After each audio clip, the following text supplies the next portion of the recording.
This is Celeste Friedman, composer of the score for Irving Renquist, Ghost Hunter. And this is part one of a behind-the-scenes overview of the music. When I read Dave Groch's script about a ghost hunter who had never yet seen a ghost, well, I knew I was going to love this story. I became attached to the characters right away and developed musical themes for several of them, including Irving, Julia, Dottie and her father, Christine, and Alex. I do have to say that Irving Renquist Ghost Hunter tugs at your heart, at least it did mine. I was moved from tears to laughter and even had some goosebumps occasionally. Composing the score for the first 9 episodes has not only been a privilege, but quite an emotional experience. And here, I'm going to share some of the cues with you, describe the scenes where they appear, and what instrumentation was used. In this opening teaser scene of the first episode, Alex, I used pizzicato strings and piano to follow Irving while he was snooping around the garage of a stranger's house, suddenly to be discovered by the owner of the property. This cue is called Tense Moments.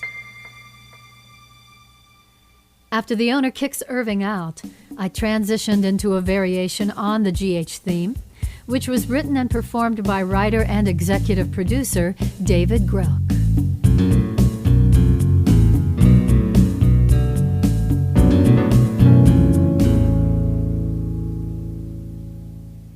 When Dave and I first began sharing ideas for the tone of the music, I couldn't wait to ask him if there were going to be cemetery scenes. Well, I got the right answer, and I couldn't wait to create the cue I call What Lies Beneath. It plays while Irving is strolling through a cemetery to finally be discovered by Dottie's father. I used stark minor chords on the piano with haunting sound effects, created with some percussion instruments and, well, let's just say a few items around the house. One of the very first cues that I wrote for the show was the opening teaser scene for episode 2. I titled this Searching. When episode 2 opens, Julia is going through bedroom drawers and pulling out clothes and things and begins to pack. Her boyfriend Tim appears in the doorway, confused as to why she is packing. Here, I wanted to use very sparse notes on the vibe, similar to a tone like a music box. The bass enters into the transition with the strings as Tim realizes he is losing her.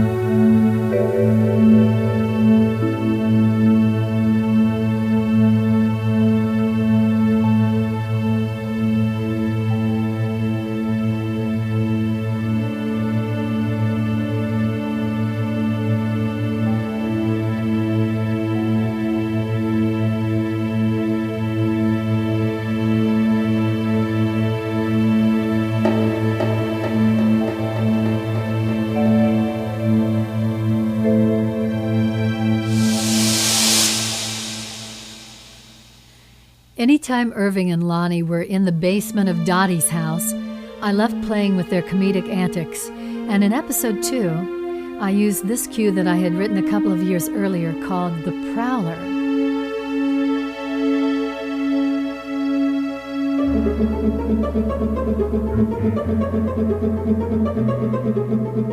The pizzicato strings and piano and kick drum accent their curiosities and fears.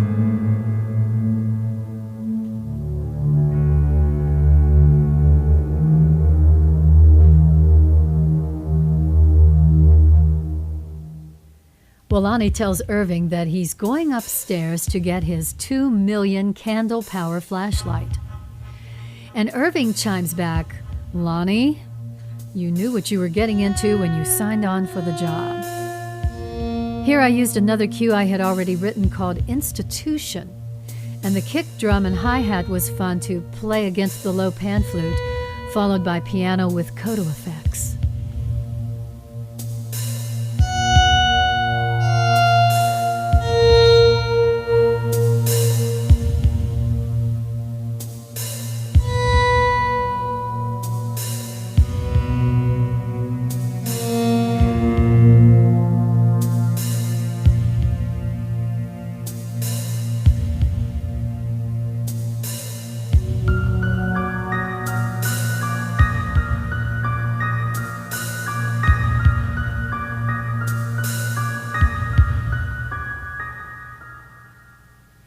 The end of episode 2, Julia is outside taking photos of the playground just behind Dottie's house. She focuses in on the swing, and here I used a cue I called The Hunted, building up the tensions with strings, deep ambient noise, and cymbals.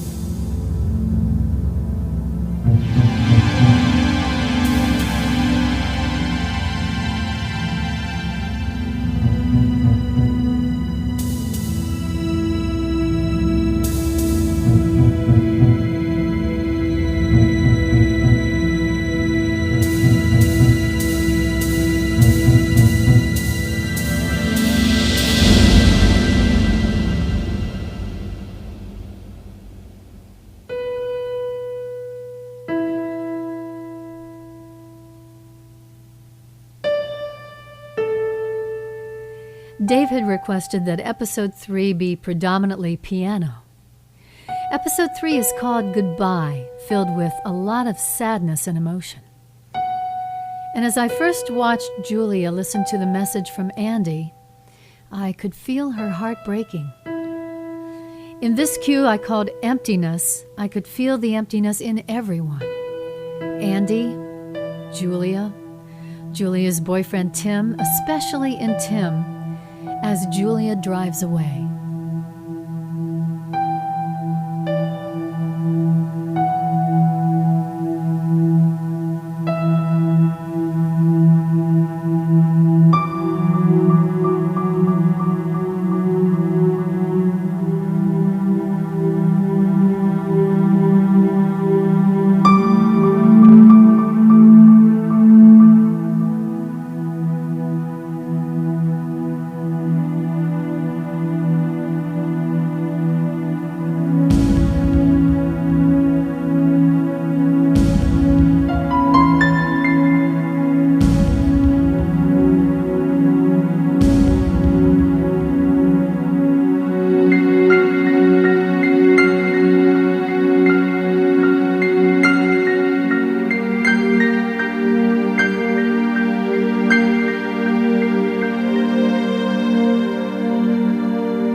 Everlasting was another cue I had written a couple of years earlier, and it seemed to fit just right when Irving goes to Julia's house that same night.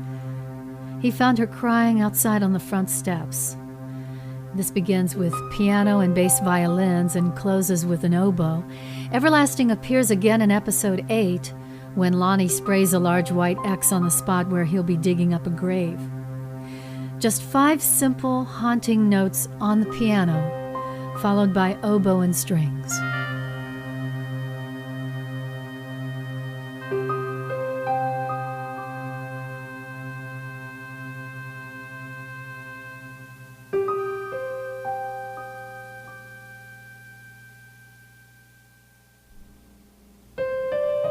Speaking of her sister Christine, Julia says to Irving, "She's gone." And I decided to use that as the title for this next cue, while they are making plans to travel to Iowa to see Andy. With just plain and simple piano, it slows into full chiming chords.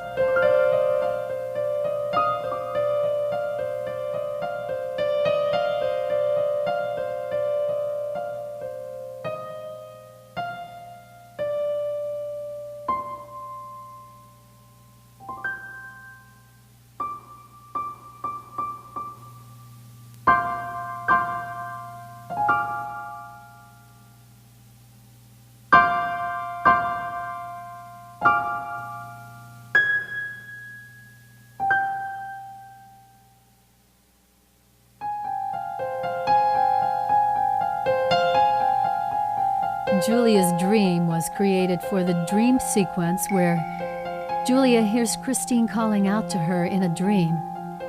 And in this dream also, she's struggling to adjust her shoulder back into its socket.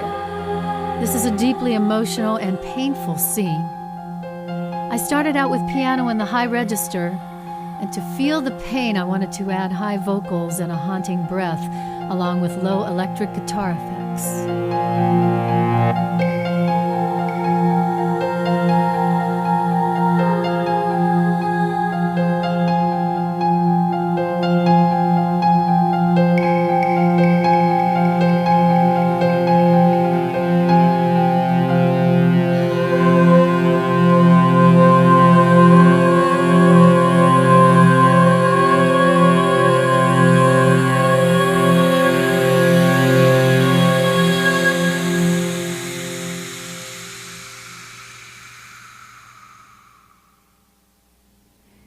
The scene with Andy, it is so sad, and you just know that Andy is a lost cause. Irving walks into Andy's bedroom and finds a framed picture of Andy and Christine on the night table. And here I used a variation of a former theme that I had written called La Rose Rouge. It features piano and strings, a high piano melody that would just seem to fit well with Irving's sadness in that moment.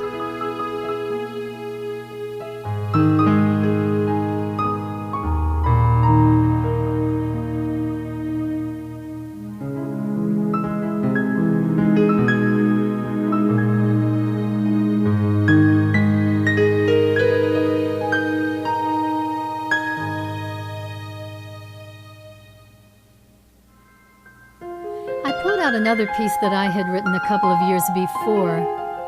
There is two movements to an orchestration that I call Timeless. This is suite number 2. And I thought it would be a nice backdrop for the scene where Julia and Irving stop by the roadside to eat some lunch and reflect on the past. It's a 3.5-minute cue. I'll play you a little bit of it here. And this is as Julia is talking about her desperate search for her sister. She tells Irving that they are just chasing phantoms.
Well, I had a little bit of fun with Irving and Lonnie creating a couple of short transitional cues, and this one was introduced in episode 4 called The Investigators.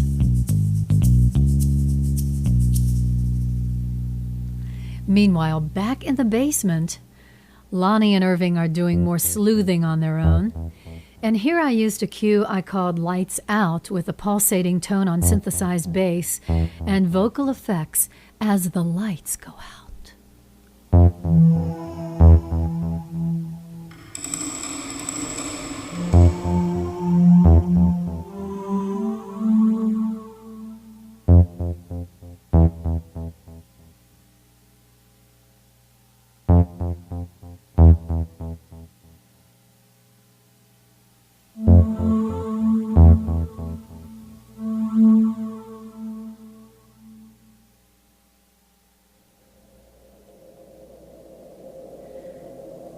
While they're in the basement, the tension increases upstairs in Dottie's house, and the action becomes more volatile. When Augusta has arrived, Julia takes him up to Dottie's room. I used an ambient air and wind noise here with some ripping sound effects. These I created easily with just ripping some paper in the microphone and add a lot of reverb. The piano and bass adds to the anxiety, followed by the strings when Julia asks Dottie, "What's outside?"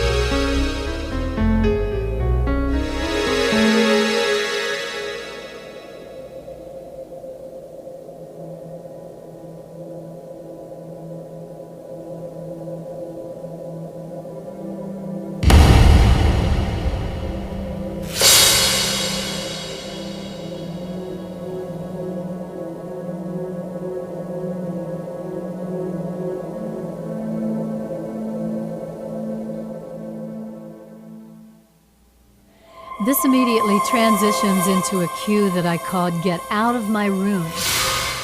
I used high strings with a lot of tremolo and a scraping sound effect, kind of a percussive effect that sounds like a rain stick, but it's just rice being poured into a pan and lots of reverb added. I like the walk up on the bass and then the loud thud when the episode ends, as Augusta has been thrown down the stairs by Alex.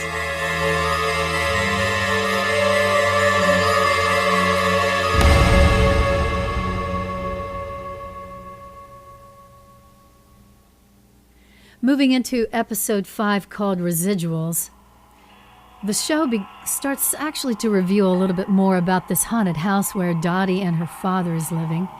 And after Augusta's fall, Julia attends to him while Irving goes upstairs to check on Dottie. This scene gave me the impression that Irving was reaching a point of no return with Dottie, and he begs her to open the door. She won't come out, so he sits on the floor in the hallway, continuing to persuade her. Here I used ambient noise with a solo cello, this cue that I call "Lonely at the Top."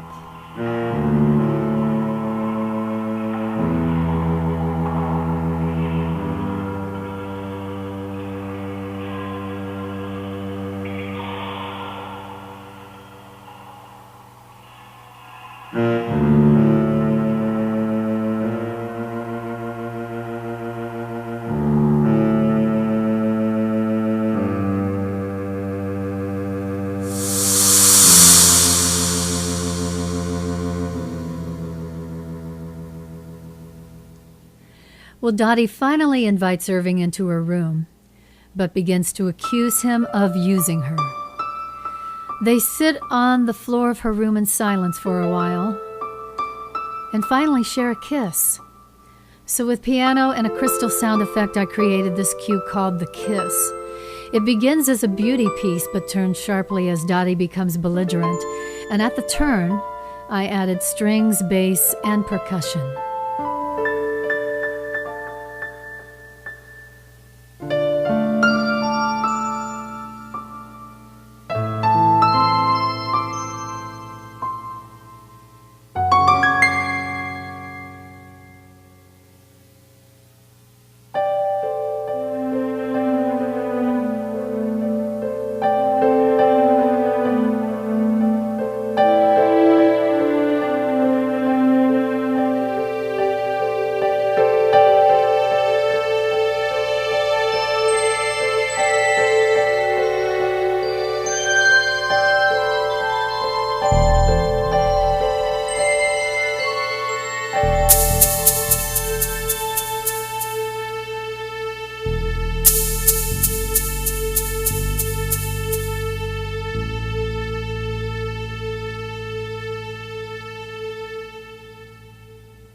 There are signs throughout Dottie and her father's house that the family is Catholic.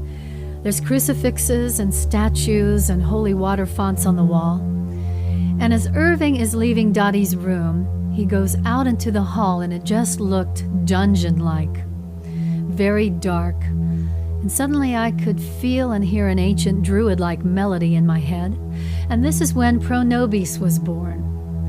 It was fun to create the lyric for this piece and sing the vocal parts for the choir.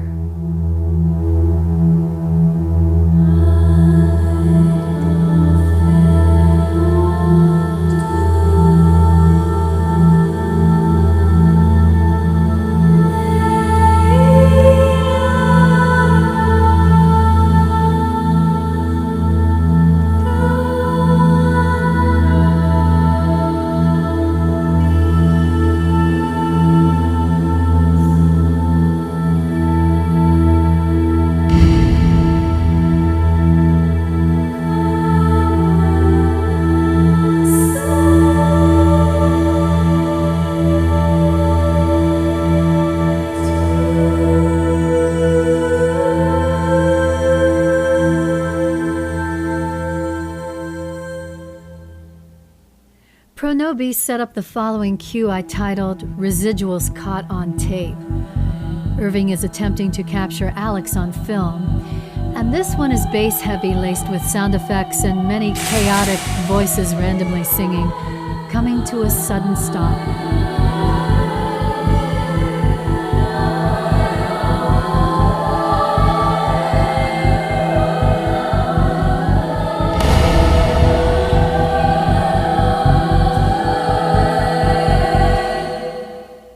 Click on Part 2 and join me for the start of Episode 7.